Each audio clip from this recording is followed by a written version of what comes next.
Building concrete business and IT integration. August 2014, monsoon season, Bangkok. Tumultuous times for Thailand following a military coup with the city under martial law. I flew in on a Sunday to run a 3-day intensive discovery and analysis workshop for the Asian operation of a European customer. I wasn't sure I had the right visa, but they let me in, so I jumped a taxi from the airport. The interior of the cab was a cultural introduction. You're not in Auckland anymore, Dorothy, I thought. My high-floor hotel room close to the customer had a great view of the bustling city. The customer had insisted on parallel workshop tracks, one business-oriented, one technical. We'd only agreed on the condition that we got a joint sponsor review of the draft findings, and both teams attended the formal wrap-up presentation. So we needed a tag team. I was lucky. One of the best architects had flown in from Europe to help. Let's call him Holger.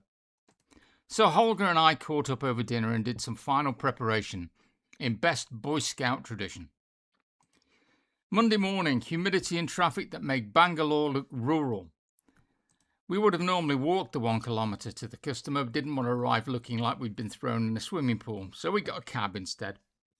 It was still a joy to get into the air-conditioned building and up to the 8th floor. The workshop quickly settled into the usual pattern: interactive exploration of business challenges and value definitions of iStream, the why, deep investigation of landscape, process, DevOps in the IT stream, the what. That night we caught up to prepare for the next day over dinner. Holger looked at me over his beer. I've never come across such a mess, he started. Data duplication, gaps, landscape inconsistencies, no monitoring, little governance, and they have no interaction with the business. Now this was bad news and uncharacteristic emotion from Holger. It fits with what business say about IT, I replied. It's the usual 3 twos. Too slow, too expensive, too self-obsessed. The business had stressed the urgent need for transformational change to face competitive threats and structural changes, partially driven by the local political situation. They said that IT wasn't interested in helping them at all. A siloed organisation is the biggest real issue here. It's the elephant in the room, but they don't see it, I said. Somehow we've got to make it visible. Holger looked concerned, nodded and murmured, "Yeah," in that deep and meaningful way that consultants from Baden-Württemberg often do. We spent the next hour and a few more beers revising our plan to get the main issue outed. Tuesday morning, we had an internal working session. We ran each other through our detailed findings so far, aligned and then created some Aunt Sally, or if you prefer straw man, materials for the afternoon sessions. Classic Consulting 101. In the afternoon, the interactive parallel workshops help the customer refine, analyse and formulate ideas and get consensus. Because Holger and I had aligned, his work reflected the strategic value needs of the business, and mine reflected the realities of the environment. A subtle mix of unconstrained and constrained solutioning. That evening, we worked late. It's the kind of session I love, collaborating with an expert in their field. Lots of challenge, lots of creativity, lots of beer, and an amazing outcome for the customer. We dovetailed the 2 tracks together, balancing screaming technical priorities with screaming business priorities. But it would be a complete waste of time unless we could get them to see that they had a bigger organisational issue. So Wednesday morning, an emerging findings session with CIO and senior business sponsor to walk through the draft wrap-up deck. The old no surprises for the sponsors principle. All went well. Nods and agreement from the business for their sections. Same from IT for their sections. Then we got to the metrics section. We proposed a new 1-page value-focused joint dashboard based on the strategic business value framework that linked what was being done to why it helped the business. The business sponsor nodded enthusiastically. The CIO stopped us. He looked annoyed. For the past 2 years, we've been giving the business a thorough set of metrics every 2 weeks. It takes 3 of my guys 2 full days to prepare. We don't need any more metrics. Holger stepped in. Yes, the IT Business Service Report, 30 plus pages. The business sponsor looked confused. "What report's that?" he said. I kept a poker face, but this was the reaction we had aimed for. Holger dug into his pile of papers and handed the most recent report to the business sponsor.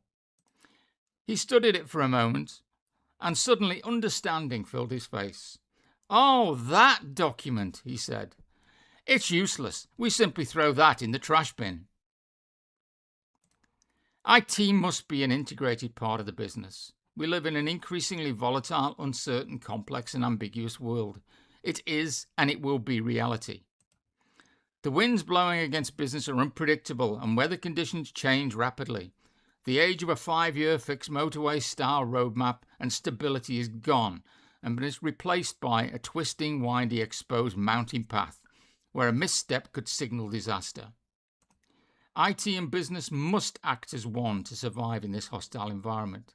Foresight, agility, business value realization are not only key to business survival, but also to IT being seen as a strategic enabler, not just an ego-driven cost line. Proven steps can help align and integrate by breaking down walls, but experience suggests the largest contributor to success is a mutual mindset change. And human skills and people are the key to achieving this. It's all about the people, because culture eats process for breakfast.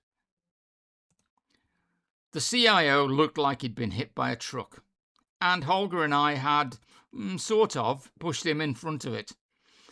This was a concrete example of the lack of communication, collaboration, and joined-up value thinking that was their key unaddressed organizational issue, their elephant in the room. An active discussion followed, uncommonly frank given the regional culture of harmony and consensus. All the metrics in the report were technical and only of interest to IT. It gave the business nothing, apart from reinforcement that IT were not interested in them. And it was only one of the many IT lighthouses in the desert that came spilling out in this discussion. Thank goodness for emerging findings sessions, I thought. It would have been culturally impossible to out such an issue in an open session. Saving face would have stifled it. After a fraught 30 minutes, calm prevailed, and they both saw the invisible elephant. Together we summarized an action plan. We needed to improve communication, collaboration, ensure strategic alignment, use common value language, and create a joined-up governance. The key sponsors both agreed and gave their backing for our proposal and presentation deck. At the end of the session, the CIO turned to the business sponsor and said, "This has been really great discussion. We need to meet regularly one-on-one." It was a golden moment. In fact, in the formal wrap-up, both spoke supportively and enthusiastically about the critical need for the people on both teams to practice close alignment, understanding, and cooperation. It was the start of a harmonious and startling transformation in the company. Joined-up working became the norm, and value realization went from zero to planned to proactive very rapidly. The tactical changes to deliver that flowed almost as a side effect. In my experience, getting IT and business to work together is always critical and will always be a people issue. If the two components work together seamlessly, everyone wins. And helping people understand and link the what to the why is the first key step for modern survival. I've spent 25 plus years honing practical and pragmatic approaches for developing and growing a success mindset in people. Contact me to discuss how. I'm here to help, and I'm always open to thoughts and opinions. Talk to you soon.